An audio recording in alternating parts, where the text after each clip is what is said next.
The Golden Steeple, Log 1, A Promised Land, by Glittering Rapier. The Janitor. Before I list the encounters I've witnessed, I believe it's necessary for one to understand me as a person, and the circumstances leading to my employment with the Eternal Jubilee Church. I'm not a religious or spiritual person by any stretch of the imagination.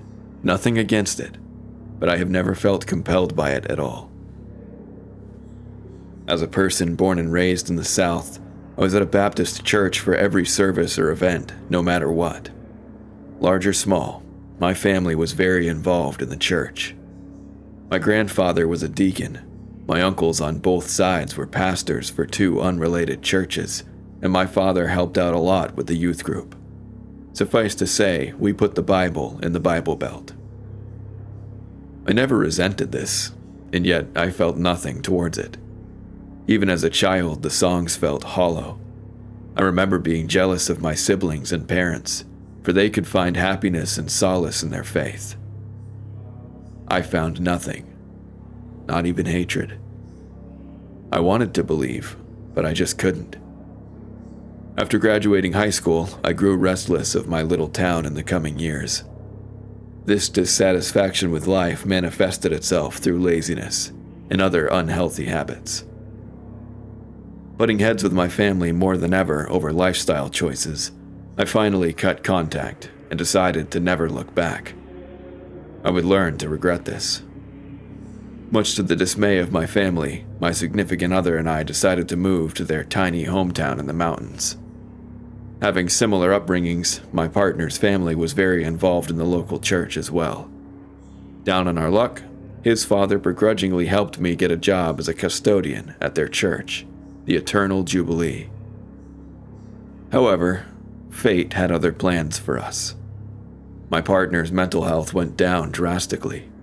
He was very eager to get home, and yet was so consumed by misery to actually be there. Only living there for a month, he succumbed to the battle with his mental health and took his own life, only leaving behind a note, an excerpt of his poetry. A fly fell in love with a spider, throwing itself into its web. A trap, maybe, but one could see the spider had fallen in love with the fly. But instinct is stronger than love. Oh no. Forgive the spider for its hunger. But who was trapped?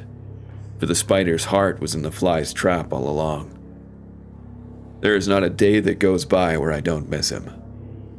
I don't understand why or how it took such a drastic turn. I feel guilty for not understanding, for not saying the right thing, for not being able to stop it. His parents were always cold to me, and I understand why. I know they blame me for his death. After the service, they made it very clear they had no interest in keeping in contact. I had to keep moving, keep working, keep my head down until the pain goes away. I'm sorry, Wade. I thought my hometown was small. It makes this place look like a speck.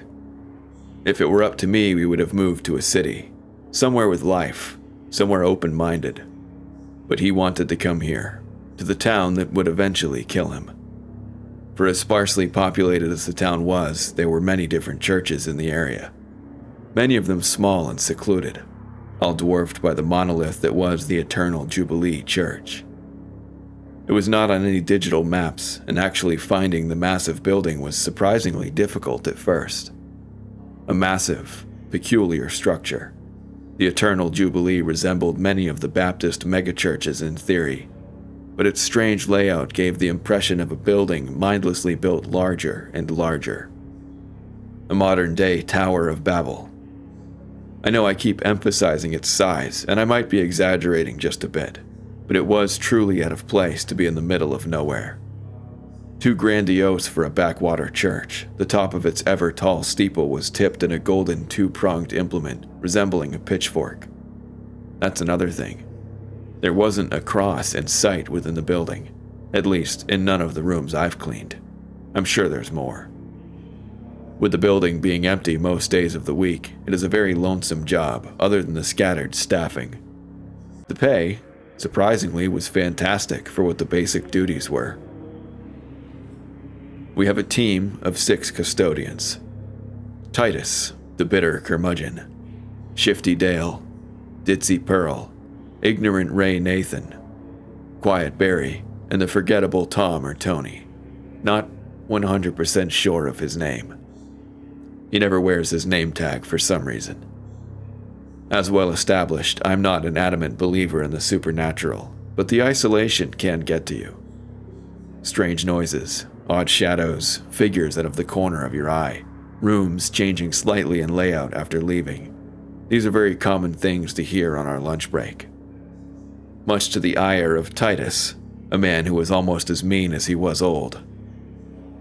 Having seniority, he'd often bark orders at the team. He hated the supernatural babble, and hell, he almost punched Ray Nathan for saying, "Maybe the church is alive. I swear I hear breathing in the walls sometimes." He wasn't exactly wrong, though.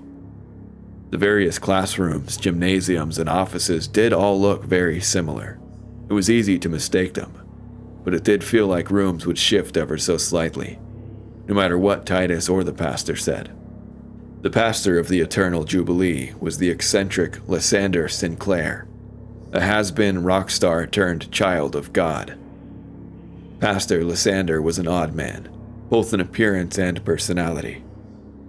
Short and concerningly thin, the pastor engulfed his small frame in a tacky lavender and gold suit. Despite being ill-fitting, this affront to fashion was his lucky trademark, and he was seldom seen without it. They say he was beautiful once, before the debaucherous and drug-ridden lifestyle of a glam rocker left him aged and scarred. His features were ever so sharp. High, hollow cheekbones and a finely pointed nose gave the little pastor an almost statuesque appearance. His lips were thin and scarred, always seeming to be curled into a faint smirk. There was something off about his eyes. Bright green, feverish, and frantic. His stare always gave the impression that whatever he did back in the 70s still had lasting effects on his mind. The pastor's study was stranger still. A large office of many mirrors and a small golden calf resting upon his desk. Lysander always seemed uncomfortable when someone went near his study, for one reason or the other. In truth, Lysander's band, Holy Harem, was never quite as popular as he let on, but it always seemed to come up in conversation. The Crazy Court of the Cobra King is the only Holy Harem song to really gain traction. It's catchy enough, I suppose. I hated being around Pastor Lysander. I felt bad, but he just made me so uncomfortable. The almost whimsical melodic way he spoke, his rough, uncanny androgyny, the unblinking, panicked stare that could strip any man down to his very core. He is at the church more often than not, keeping mostly to himself in his study. However, he does have a tendency to haunt the halls and classrooms of the empty church, guided by his own reflection in the flooring and humming a long forgotten song he probably wrote. You can tell when he talks to people. He's focused on his own reflection in their eyes. For as strange as this man is, the people of this town are fiercely loyal to Pastor Lysander and the Eternal Jubilee Church. With how they talk about him, you'd think Lysander is their god instead of Christ. Interestingly enough, a lot of the members of the church are bizarrely wealthy. Suffice to say, both the pastor and the offering plate are spoiled by the populace. I was very skeptical at first. The stories that were told in the break room would get increasingly bizarre.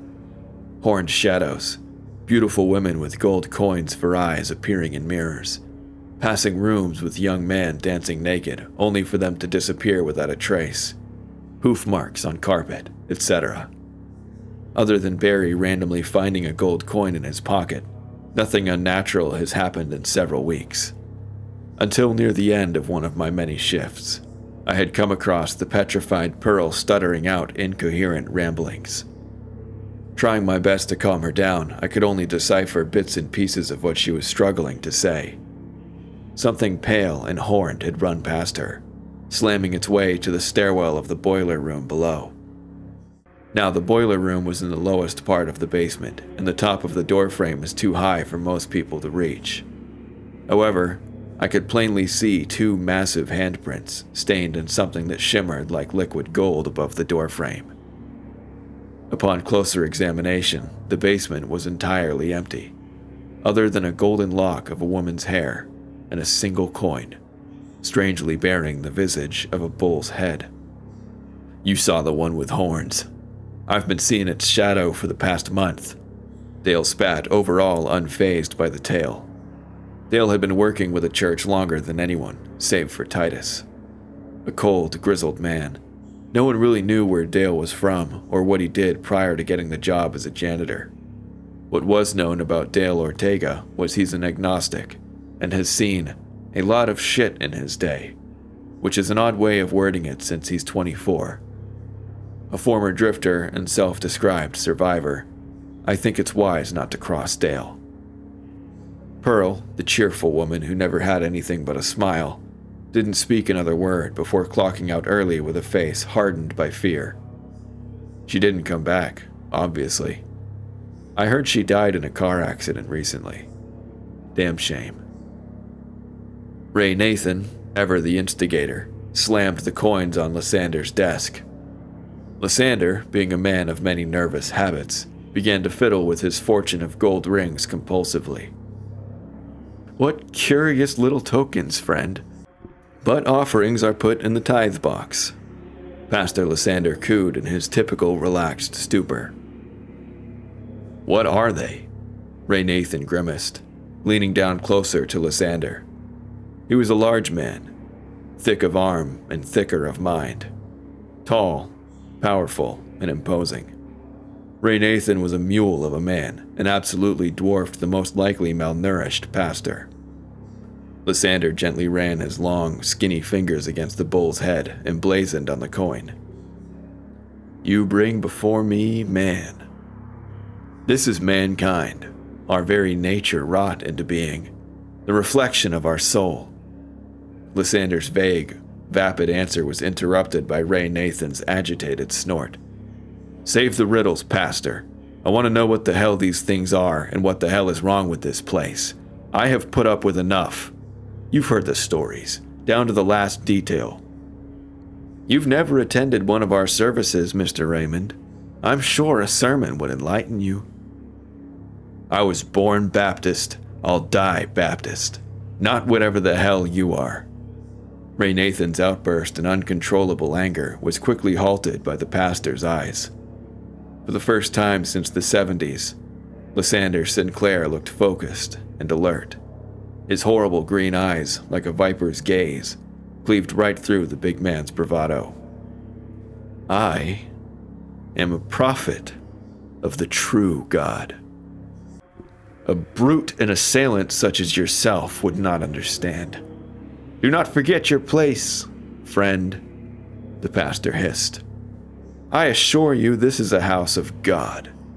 The only thing wrong is those who doubt the word. Now tell me, whose head is on this coin, and whose inscription is stamped on it?" "Render unto Caesar what is Caesar's, Raymond," the pastor said harshly as he stuck the coins in his pocket. "I must bid you a good day, for I am a very busy man. Lest we forget, who else would hire you with that record of yours? Feel free to take the rest of the day off. I expect a calmer disposition for your next shift. Is that understood?"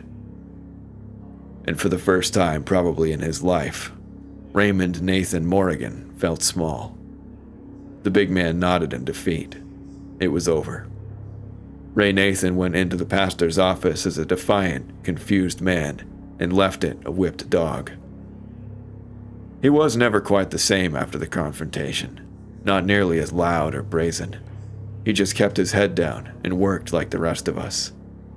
I surely thought he'd quit, haunting the halls of the Eternal Jubilee like a somber ghost of his past self. The place just felt so wrong and yet so alluring. I would catch myself thinking about it on my days off, anything to fill my mind in that empty house. Up to that point, I hadn't experienced anything too out of the ordinary. I'd hear a strange noise from time to time, or some of my supplies would suddenly go missing, but nothing too egregious. That would, unfortunately, come to an end. One night, I was cleaning up the gymnasium from one of the many damned youth activities that absolutely trashed the place. Alone, of course. Very clearly in my peripheral vision, a pale naked figure was atop the stage. Too tall to be a normal person with both male and female traits. It bore golden eyes and no noticeable genitalia. Innumerable piercings and chains of gold dotted its body in a sickening shimmer. Whatever this thing was, I tried to pretend like I didn't notice it. Maybe it will disappear like all the stories I hear from Dale and Ray Nathan. It just stood there, staring with its coin-filled sockets. It was repulsive, but also beautiful. I was filled with an unreasonably powerful urge to stare right at it. It took every ounce of concentration to not look at the golden hermaphrodite. And for the most agonizing seconds of my life, I swore I could hear Wade's voice beckoning me. I needed to look at it. But just like that, it was gone without a trace. Immediately being hit by intense nausea, I ran to the closest bathroom as my dinner came roiling up. The voice in my head screamed to run and never look back.